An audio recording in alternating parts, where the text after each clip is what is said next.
I threw up 4 times, and the nurse made, an obnoxious comment. She was like, well, if you don't push, then your baby won't come. Don't you want to see your baby?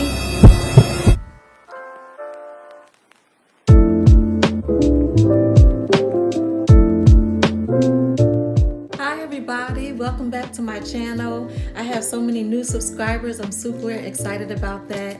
And if you haven't subscribed yet, go ahead and hit that subscribe button.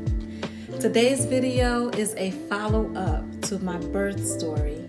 Today I want to give more specific details and some reasons for the choices that I made when having this beautiful baby boy. So let's jump right in. Someone asked me, what do contractions feel like? Are they painful?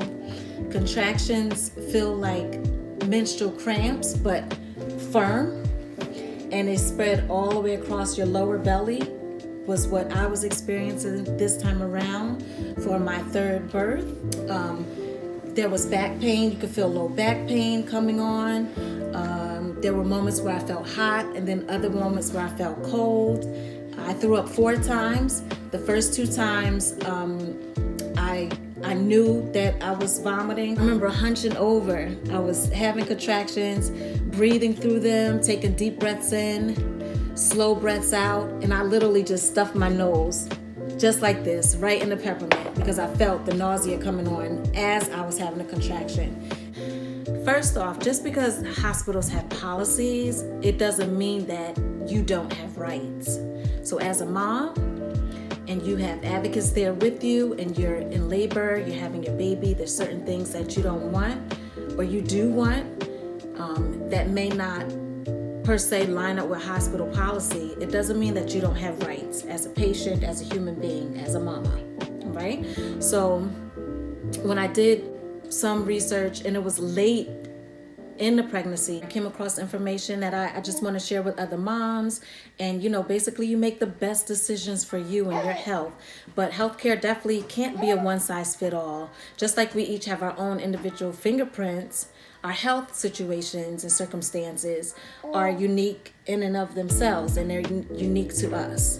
So when we have a lot of blood work done early on in pregnancy, throughout the whole pregnancy term, depending on your specific situation. And I feel that if test results come back negative, then why would I take medications for something that I don't have? If the risk was low, I'm not putting anything in my body. I wasn't putting anything in baby boy's body, his eyes, ears, anything that I felt wasn't necessary. And as moms, we can also, in the moment, you can also make a decision to say no, and then do research, have your family, have your husband, your significant other do research, and then come back and you can change your mind. I'll add a link in the description box for the Pitocin information, for the Hep B information, and also for the eye ointment. So let's talk about the things I didn't like. I wish I didn't have a vaginal exam at all, which is something you can decline. It doesn't matter when you come in. If the doctors will be persistent, but we want to know how far you're dilated. I knew at home that I had covered a bulk of the labor at home. I was even prepared to birth baby at home if need be. But we transitioned to the hospital, and as I stated, we talked in a previous video that I was already 9 centimeters dilated, and then within 30 minutes I was fully dilated. I could feel at home when I was walking and laboring, you feel the pressure. You feel like, say your fist, you feel a pressing down, and that's the baby, moving down. You feel that, you feel the pressure, you feel, like, okay, things are progressing. You feel your body tensing and relaxing, that birthing wave, you feel it. And you can tell, I knew that I was very far along. I knew that the baby was coming soon. How soon, I didn't know, but I was just patient, willing to wait that out. Early on, they were asking me to push, and I was like, I don't feel the pressure. I don't feel the natural, urge to push. So, I definitely was explaining that I don't feel an urge to push, so no, I'm not going to push. And then a nurse made, an obnoxious comment. She was like, well, if you don't push, then your baby won't come. Don't you want to see your baby? I looked at her and said, of course I want to see my baby. What stupid question? What kind of stupid question is that? And at that point I said, you know what? This is not the environment that I want. This is not, I don't feel comfortable. It feels very volatile. This is too much. I need peace. I need peace and quiet. And I need you to leave. You guys can step away. You guys can take a break. You can step away. And this was within 2 hours of us being, you know, there at the hospital.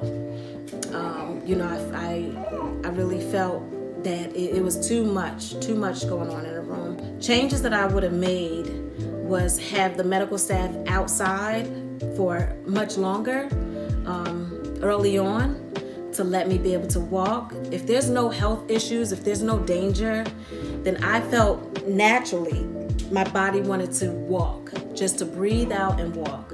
Well, I can't just lay flat like this. I was having back labor. I definitely was feeling back labor. I had to show the nurse where the pain was. I had to show her where to push, you know, to press down to help relieve that pressure. So I actually moved to my left side so that I could push the baby out. That felt much better, less pressure on my back, you know, and it worked for me. I'm also going to read off of my note. I wrote some things down, but I definitely would have brought music. I would have brought my food, and I would have just brought my drinks with me, coconut water. Another thing that I would have changed was had my own gown. You don't have to wear the hospital gown, even though you're at the hospital. I would have my own gown. I forgot it. It opened, you know, have an opening in the front. You have an opening in the back, but opening in the front makes more sense, especially if you plan on, you know, nursing the baby or doing chest to chest, of course, you know, that initial holding your baby. So I would have had my own gown. And then all the staff. I would have had all the staff out, you know, just basic checks, you know, periodic checks, not too often. You know, if I'm feeling fine, I'm laboring fine, you know, I would just have the staff here and out, not in the room so much. It was very disruptive. One thing I did not like was I was dead in the middle, I call it the heat of labor. The contractions were so intense. I actually was pushing up. I was squeezing my fist like this, and pushing down on the bed to lift myself up because my back was hurting and the contractions were coming. So I was in the middle of a contraction. A nurse came in and asked me, "Are you sure you don't want such and such?" And I believe she was asking about medication. And I couldn't even answer her. I was in the middle, and she said, I'm asking you a question. I put my finger up like this and kept breathing through the contraction. And I did have my family speak up for me. It was like, would you please wait? She's in the middle of contraction. She can't answer any questions. Whatever she's answered already, you'll have to deal with that. That's what, you know, my family was speaking up in that regard. Try to minimize the questions, any distractions. So those are the changes that I would have made in regards to having, you know, a baby at the hospital. If you can do a home birth, I'm definitely an advocate of home birth. A birthing center, absolutely. But again, to each his own. I'm just sharing my experience with you all. Mamas, stay strong. If you're pregnant at this moment, if you're preparing for labor, you're getting ready to have your baby, you just had your baby. All the mamas out there, stay strong. Thank you for watching. I'll see you in the next one.